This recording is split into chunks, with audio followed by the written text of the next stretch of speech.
Dem, der ankommer i aften, der ser man også alle lensgreverne i Danmark, alle greverne, man kan sige hele det adelige Danmark, men også dem, der har de store landbesiddelser rundt omkring i landet. Her er det komtesse Camilla af Rosenborg med sin mand Michael Rosanes. Som bliver interviewet af journalisterne, der står lidt på afstand, kan man se, så de er storsmilende og må råbe deres svar til de nysgerrige journalister. Og det ser ud som om, at de har fulgtes med. Det var det ikke. Det var faktisk Josefine af Rosenborg, jeg kom til at kalde Camilla lige før. Ja. Og Camilla kom der i den blå kjole med sin mand. Det beklager jeg. De tvillinger, så jeg må tilgives for min fejl. Og nu står de ovenikøbet også ved siden af hinanden, så kan jeg sige, at det er Camilla og Josefine. Men jo begge komtesser af Rosenborg, døtre af greve Christian og grevinde Anne Dorte.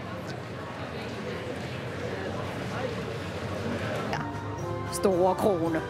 Må jeg godt sige det. Rolls-Royce Silver Wraith. 6 cylindre fra 1958. 7-seater er det ovenikøbet. Et smukt syn. Ja.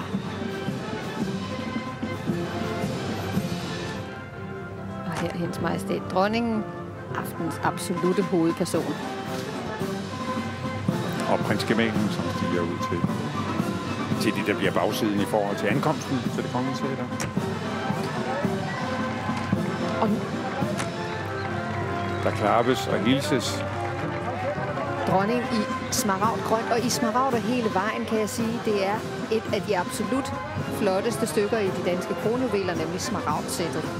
Hun er på her. Kronprinsen. I samtale med Camilla Rosenborg og hendes mand Michael Rosanes var det. Og her prinsesse Alexia forrest i billedet. Faktisk det eneste af Konstantin og Anne-Maries børn, der er nået frem til forestillingen i aften. Også hendes 2 brødre, Nikolaus og Paulos, blev fanget i det lukkede luftrum, havde jeg nær sagt. Men nu kan vi se, at den kongelige familie er klar til at bevæge sig ind og tage deres pladser, altså inde i selve teateret. Så anden afdeling kan tage sin begyndelse. Prinsesse Benedikte og prins Richard.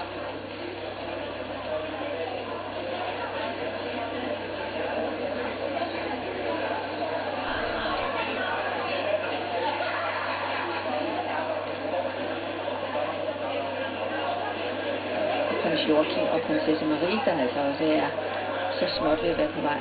Det er kronprinsessen i samtale med prinsesse Maries far, faktisk, Alain Cavalier, der også er med her i aften.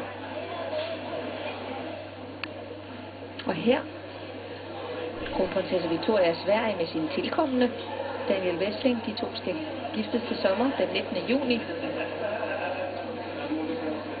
Og i forgrunden altså den norske kronprinsesse Mette Marit, der jo var den eneste nordmand, der nåede frem til festen.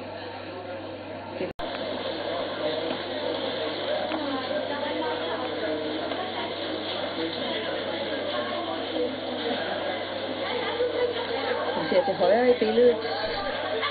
Vi forsvandt ud af billedet, men der så vi prins Kamalen Gillebror.